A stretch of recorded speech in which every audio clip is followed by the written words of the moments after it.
ग्रसिका के बाद में अगला जो अंग आता है उसे कहा जाता है आमाशय, आमाशय।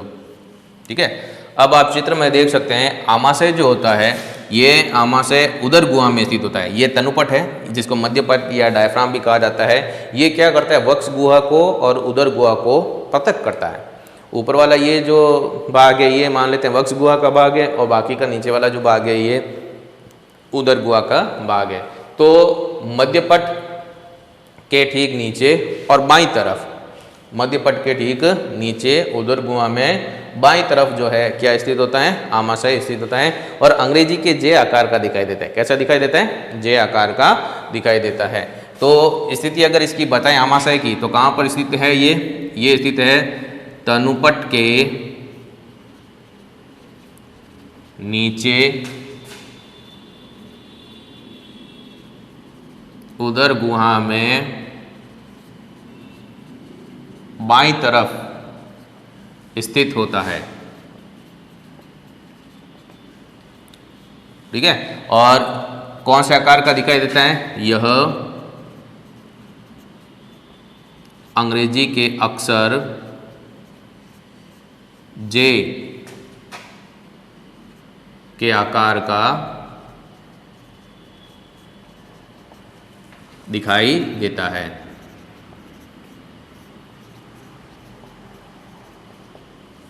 और इसमें भोजन को धारण करने की जो क्षमता पाई जाती है वो 3 लीटर तक पाई जाती है। इसकी धारण क्षमता 3 लीटर तक होती है। ठीक है, अब बात की जाए अगर आमाशय की तो इसके कौन कौन से भाग होते हैं।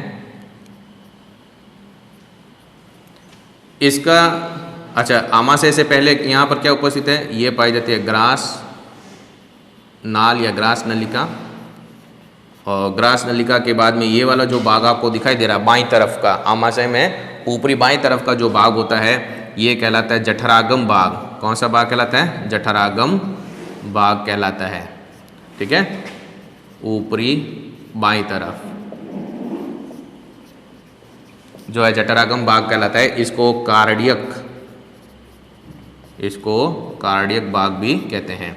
बीच वाला ये जो भाग होता है इसको कहा जाता है फंडिस भाग। तो मध्य भाग जो है आमाशय का वो क्या कहलाता है, फंडिस भाग कहलाता है। और जो दायां भाग जो होता है, कौन सा भाग, दायां भाग, आमाशय का दायां भाग जो कि फंडिस के ठीक नीचे पाया जाता है, ये भाग जो होता है ये कहलाता है जठर निर्गम भाग, जठर निर्गम भाग। और इसके साथ साथ में इसको जो है पाइलोरिक भाग भी कहते हैं। ठीक है, तो ये हो गया निचला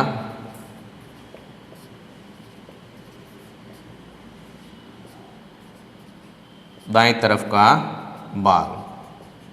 ठीक है, इसके साथ साथ में इसमें जो है 2 प्रकार की अवरोधनी पेशियां पाई जाती है। यहाँ पर ऊपर की तरफ जो अवरोधनी पेशी पाई जाती है इसको कहा जाता है ग्रास नलिका अवरोधनी पेशी। और नीचे की तरफ यहाँ पर जो ये अवरोधनी पेशियां यहाँ पर पाई जाती है इसको कहा जाता है जठर निर्गमी अवरोधनी पेशी। अब ये ग्रास नलिका अवरोधनी पेशी ये क्या करती है कि जो भोजन होता है ये भोजन यहाँ से ग्रास नलिका से प्रवेश करता है, किसमें, आमाशय में। तो जो ग्रास नलिका अवरोधनी पेशी जो होती है ये भोजन को ग्रास नलिका से आमाशय में आने देती है। और इसके साथ साथ में ये क्या करती है कि ग्रास नलिका और जठर आगम भाग को पृथक करती है, विभाजित करती है। ठीक है, इसके साथ में ये जठर निर्गमी जो अवरोधनी है ये क्या कहाँ पर पाई जाती है, ये जो जठर निर्गम भाग जो है आमाशय का और ये जो पाई जाती है ग्रहणी, इन दोनों के बीच में स्थित होती है। ये ग्रहणी और जठर निर्गम भाग को क्या करती है, विभाजित करती है। तो अब ये जो ग्रास नलिका अवरोधनी पेशी है ये क्या करती है कि यहाँ पर फंडिस भाग में अम्ल का स्रावण किया जाता है और अम्ल का स्रावण करके जो है भोजन को अम्लीय माध्यम प्रदान कर दिया जाता है। तो जो अम्लीय भोजन जो होता है उस अम्लीय भोजन को ये ग्रास नलिका अवरोधनी पेशी जो है विपरीत दिशा में यानी कि ग्रास नलिका में जाने नहीं देती है। और इधर ये जठर निर्गमी अवरोधनी पेशी ये भोजन को आमाशय से किस में जाने देती है, ग्रहणी में जाने देती है। अब एक बार आप फिर से समझ लीजिएगा, हम पढ़ रहे हैं आमाशय के बारे में। आमाशय जो होता है यह तनुपट के नीचे उदर गुहा में बाईं तरफ स्थित होता है। यह अंग्रेजी के जे आकार का दिखाई देता है। इसके भोजन को धारण करने की जो क्षमता होती है वो 3 लीटर तक पाई जाती है। और जो आमाशय जो होता है यह 3 भागों में बटा होता है। इसका सबसे ऊपरी बाईं तरफ का जो भाग है वो कहलाता है जठर आगम भाग, जिसको कार्डिक भाग भी कहा जाता है। यह भाग जो होता है ये ग्रसिका और आमाशय को या जठरागम भाग को विभाजित करता है। और इसके पश्चात जो मध्य भाग होता है वो कहलाता है फंडिस भाग। यह बड़ा भाग होता है, इसमें भोजन को पचाने का कार्य शुरू किया जाता है। इसमें जठर ग्रंथियाँ पाई जाती है और यहाँ पर जो है भोजन को अम्लीय माध्यम प्रदान किया जाता है। फंडिस भाग के बाद में आता है कौन सा, जठर निर्गम भाग, जिसको पाइलोरिक भाग भी कहा जाता है, जो कि इसका निचला दाईं तरफ का भाग होता है। इसके अलावा आमाशय में 2 प्रकार की अवरोधनी पेशियाँ पाई जाती है। ऊपर की तरफ जो पाई जाती है वो ग्रास नलिका अवरोधनी पेशी और नीचे की तरफ जो पाई जाती है जठर निर्गम अवरोधनी पेशी। ग्रास नलिका अवरोधनी पेशी जो होती है ये ग्रास नलिका और जठरागम भाग को पृथक करती है और फंडिस भाग से अम्लीय भोजन को ग्रास नलिका में जाने से रोकती है। फिर आता है जठर निर्गमी अवरोधनी पेशी। यह जठर निर्गम भाग और ग्रहणी को विभाजित करती है और यह भोजन को जो है जठर निर्गम भाग से ग्रहणी में प्रवेश करने देती है। ठीक है, आप सुनिए।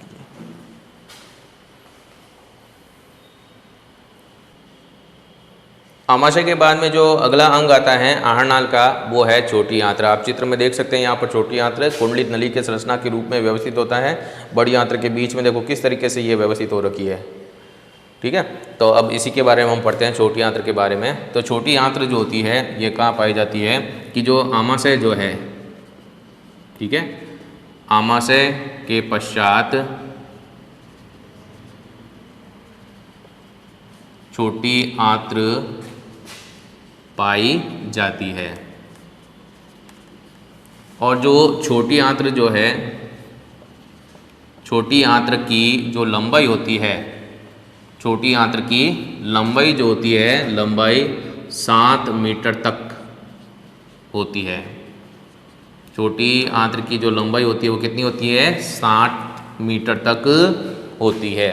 और जो छोटी आंत्र जो है, छोटी आंत्र में भोजन का पूर्ण पाचन एवं अवशोषण होता है। छोटी आंत्र में भोजन का पूर्ण पाचन एवं क्या होता है, अवशोषण होता है।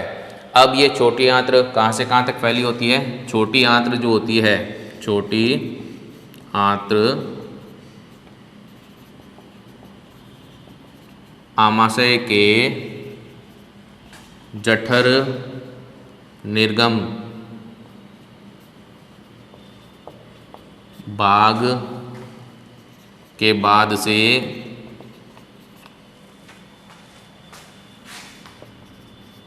बड़ी आंत्र के अध्यांत्र तक फैली होती है। अब जो छोटी आंत्र है इसको कितने भागों में विभाजित किया जाता है? 3 भागों में। छोटी आंत्र को 3 भागों में विभाजित किया जाता है। अब 3 भाग कौन कौन से? इसका सबसे पहला भाग जो होता है वो है ग्रहणी। दूसरा जो भाग होता है मध्य भाग वो कहलाता है अग्र शुदांत्र। और जो इसका अंतिम भाग जो होता है, तीसरा भाग जो होता है वो कहलाता है शुदांत्र। ठीक है, तो जो छोटी आंत्र है ये कितने भागों में विभाजित की गई है? 3 भागों में। पहला भाग तो है ग्रहणी, दूसरा भाग है अग्र शुदांत्र और तीसरा भाग है शुदांत्र। बात करते हैं पहले ग्रहणी की। ये आप देख सकते हो यहाँ पर आमाशय, आमाशय के बाद में यहाँ पर ये आपको यू आकार की जो नलिका दिखाई दे रही है, और इस यू आकार की नलिका को ही क्या कहा जाता है, ग्रहणी कहा जाता है। तो ग्रहणी कहाँ पर स्थित होती है, जठर निर्गम भाग के पश्चात यू आकार की नलिकीय संरचना पाई जाती है, जिसे ग्रहणी कहते हैं। इसमें क्या होता है कि जो पाचक रस है, उन पाचक रस का स्त्रावण होता है, और पाचक रस में उपस्थित जो एंजाइम होते हैं वो भोजन का क्या करते हैं, पाचन करते हैं। इसमें पाचक रसों का स्त्रावण किया जाता है, जो भोजन को पचाने में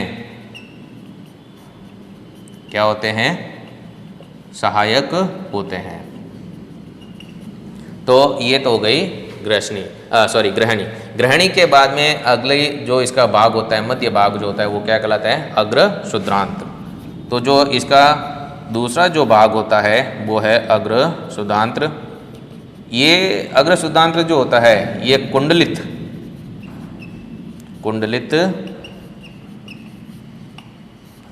नलिकीय संरचना होती है। ये कैसी संरचना होती है, कुंडलित नलिकीय संरचना होती है। इसमें भोजन का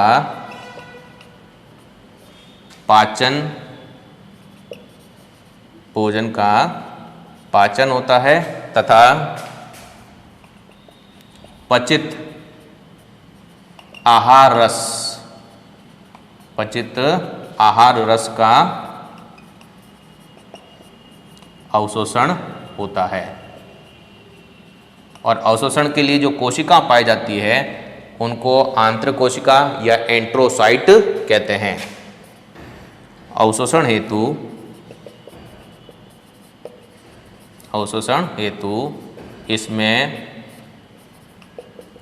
आंत्र कोशिका यानी कि एंट्रोसाइट्स पाई जाती है। और अंतिम जो भाग होता है वो क्या कहलाता है, शुद्धांत्र। तो जो इसका जो अंतिम भाग है वो क्या कहलाता है, शुद्धांत्र कहलाता है। अब ये जो शुद्धांत्र जो होता है, इस शुद्धांत्र में क्या किया जाता है कि उन पदार्थों का जो है अवशोषण किया जाता है, जिसका अवशोषण किस में नहीं हो पाता है, अग्र शुद्धांत्र में नहीं हो पाता है। जैसे कि पित्त लवण है, खनिज लवण है, जल है, इनका जो अवशोषण है वो किस में किया जाता है, शुद्धांत्र में किया जाता है। तो अग्र शुद्धांत्र के बाद में शुद्धांत्र पाई जाती है। इसमें पित्त लवण, विटामिन का अवशोषण होता है। तो फिर से समझिएगा, हम समझ रहे हैं छोटी आंत्र के बारे में। छोटी आंत्र के बारे में क्या बताया जाता है कि आमाशय के बाद में छोटी आंत्र पाई जाती है। छोटी आंत्र की लंबाई जो होती है वो कितनी होती है, 7 मीटर तक होती है। और छोटी आंत्र में भोजन का पूर्ण पाचन और क्या होता है, अवशोषण होता है। छोटी आंत्र आमाशय के जठर निर्गम भाग के बाद से लेकर के बड़ी आंत्र के आद्यांत्र तक फैली होती है। छोटी आंत्र को कितने भागों में विभाजित किया जाता है, 3 भागों में विभाजित किया जाता है। पहला भाग जो है वो तो है ग्रहणी, दूसरा भाग जो है वो है अग्र शुद्धांत्र, और तीसरा भाग जो है वो क्या कहलाता है, शुद्धांत्र कहलाता है। ग्रहणी जो है जठर निर्गम भाग के पश्चात यू आकार की नली की संरचना के रूप में पाई जाती है और इसे ही क्या कहा जाता है, ग्रहणी कहा जाता है। और इसमें पाचक रसों का स्रावण किया जाता है जो भोजन को पचाने में सहायक होते हैं। फिर बाद में आता है अग्र क्षुद्रांत्र, ये कुंडली नली की संरचना होती है, इसमें भोजन का पाचन होता है और पचित आहार रस का क्या होता है, अवशोषण होता है। और अवशोषण के लिए इसमें जो कोशिकाएं पाई जाती है उनको आंत्र कोशिका या एंट्रोसाइट्स कहते हैं। फिर आता है सुधांत्र। सुधांत्र जो होता है ये अग्र सुधांत्र के बाद में पाई जाने वाली नली की संरचना होती है और इसमें उन पदार्थों का अवशोषण किया जाता है जिन पदार्थों का अवशोषण अग्र सुधांत्र में नहीं हो पाता है। और कौन कौन से पदार्थ होते हैं वो, पित्त, लवण और विटामिन का जो अवशोषण जो होता है वो किस में किया जाता है, सुधांत्र में किया जाता है। अब इसके पश्चात जो आती है अगली वो है कौन सी आंत्र, बड़ी आंत्र। समझते हैं बड़ी आंत्र के बारे में।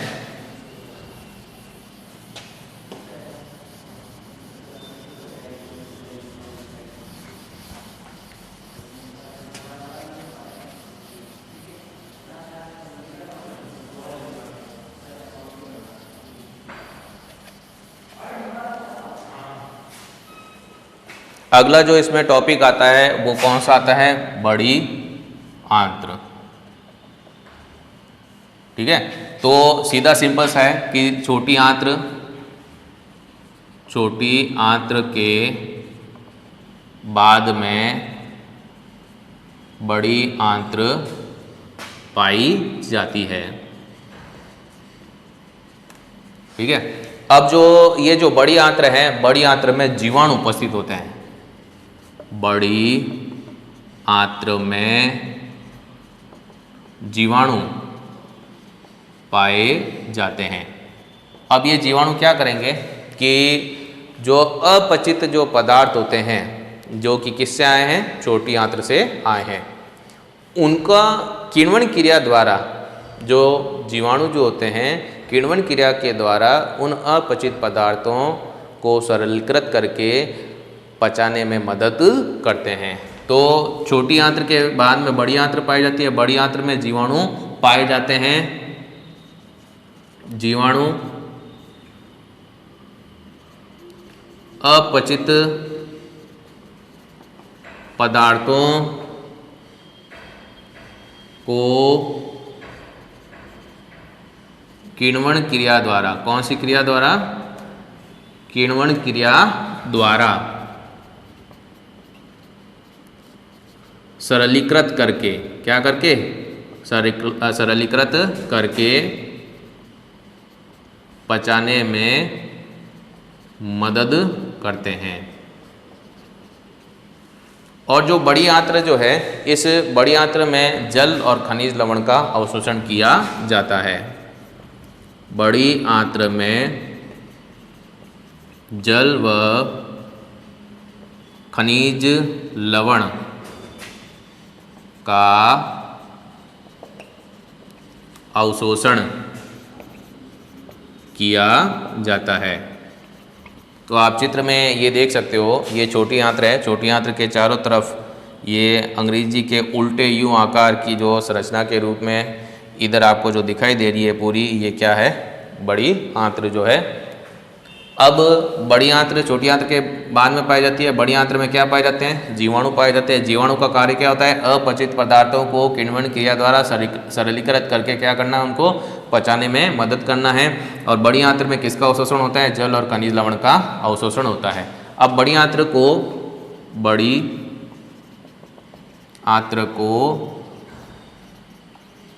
3 भागों में विभेदित किया गया है। अब इसका जो सबसे पहला भाग जो आता है उसको क्या कहा जाता है, उसको कहा जाता है अंधनाल या अधांत्र। ठीक है, फिर इसका जो दूसरा भाग जो आता है, इसके दूसरे भाग को कहा जाता है बृहदांत्र। और इसका जो तीसरा भाग जो आता है, उस तीसरे भाग को कहा जाता है मलाशय।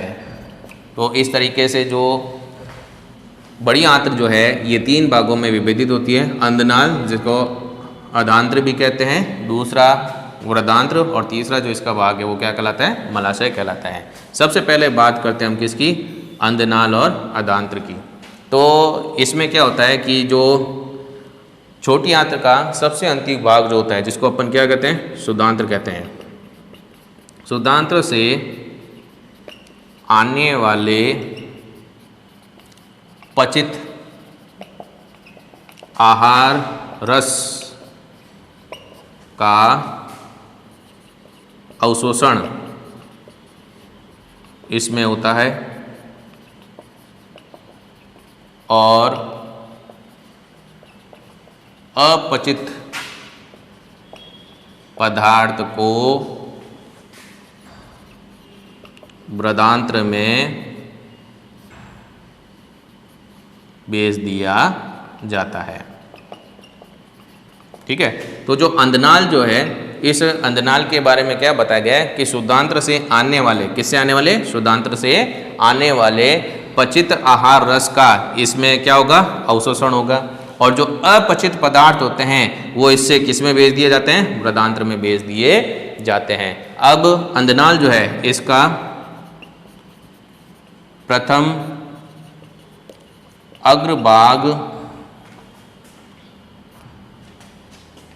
3 से, या यूं कहे 4 से 5 इंच लंबा होता है, जिसे क्या कहा जाता है? कर्मी रूप परिशेषिका, जिसे इसको अपेंडिक्स भी कहते हैं। कर्मी रूप परिशेषिका कहते हैं। तो फिर से समझेगा अंधनाल के बारे में, अधांत्र के बारे में। इसमें क्या होगा कि शुद्धांत्र से आने वाले पचित आहार रस का क्या कर लिया जाता है? अवशोषण कर लिया जाता है, और जो अपचित पदार्थ होते हैं उसको इसमें से कहाँ भेज दिया जाता है? वृदांत्र में भेज दिया जाता है। और इसका जो प्रथम अग्रभाग जो कि शुद्धांत्र से जुड़ा हुआ होता है वो 4 से 5 इंच लंबा होता है, और उसी को क्या कहा जाता है? कर्मी रूप परिशेषिका या अपेंडिक्स भी कहा जाता है। इसके बाद में अगला जो इसका भाग आता है वो क्या कहलाता है? वृदांत्र कहलाता है। तो अगला भाग जो है इसका वो है वृदांत्र। अब चित्र में आप देख सकते हैं कि ये जो है अंग्रेजी के उल्टे यू आकार की नली के संरचना के रूप में पाया जाता है। तो ये कैसा पाया जाता है? अंग्रेजी के उल्टे यू आकार की नलिकीय संरचना है। ठीक है, अंग्रेजी के उल्टे यू आकार की कैसी संरचना है? ये नलिकीय संरचना है, और इसको जो है 4 भागों में विभेदित किया गया है। वृदांत्र जो है, इस वृदांत्र को कितने भागों में? 4 भागों में बांटा गया है। अब कौन कौन से 4 भाग हैं? पहला जो भाग है वो कहलाता है आरोही वृदांत्र। क्या कहलाएगा? आरोही वृदांत्र। उसके बाद में दूसरा भाग जो है वो कहलाता है अनुप्रस्थ वृहदांत्र।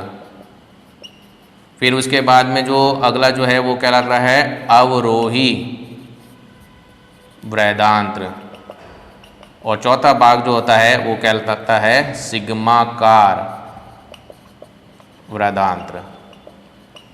ठीक है, अब देखो ये वाला जो भाग आपको दिखाई दे रहा है, ये वाला भाग, ये तो हो जाएगा कौन सा? इसका आरोही वृहदांत्र। फिर ये वाला जो भाग आपको दिखाई दे रहा है इसमें, ये इसका कौन सा हो जाएगा? अनुप्रस्थ वृहदांत्र। फिर ये वाला जो भाग आपको दिखाई दे रहा है ये क्या हो जाएगा? अवरोही वृहदांत्र। और ये वाला जो आपको दिखाई दे रहा है ये हो जाएगा कौन सा? सिग्माकार।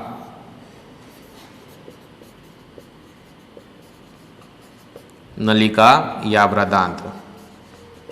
अब आरोही वृहदांत्र जो है इसकी जो लंबाई पाई जाती है वो है 15 सेंटीमीटर, और ये जो अनुप्रस्थ वृहदांत्र जो है ये वाला, इसकी जो लंबाई पाई जाती है वो पाई जाती है 50 सेंटीमीटर। और ये जो है अवरोही वृद्धांत्र की जो लंबाई पाई जाती है वो पाई जाती है 25 सेंटीमीटर।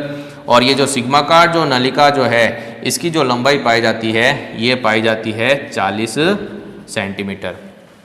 तो इसका मतलब है आरोही जो वृद्धांत्र है ये कितने सेंटीमीटर लंबी नलिका है? 15 सेंटीमीटर लंबी नलिका है। अनुप्रस्थ वृद्धांत्र 50 सेंटीमीटर, अवरोही वृद्धांत्र 25 सेंटीमीटर और सिग्माकार होती है 40 सेंटीमीटर। इस तरीके से 1.3 मीटर जो है इसकी क्या पाई जाती है? लंबाई पाई जाती है। अब इसका जो अंतिम भाग आता है वो क्या कहलाता है? मलाशय। क्या कहलाएगा? मलाशय। जो मलाशय जो है, ठीक है, यह वृद्धांत्र का या यूँ कहे कि बड़ी आंत्र का, किसका? बड़ी आंत्र का अंतिम 20 सेंटीमीटर लंबा भाग है। नली के भाग है ये भी 20 सेंटीमीटर लंबा होगा और इसका भी अंतिम 3 सेंटीमीटर लंबा भाग जो होता है वो क्या कहलाता है? गुदानाल कहलाता है। और ये जो गुदानाल जो होता है ये किसके द्वारा खुलता है?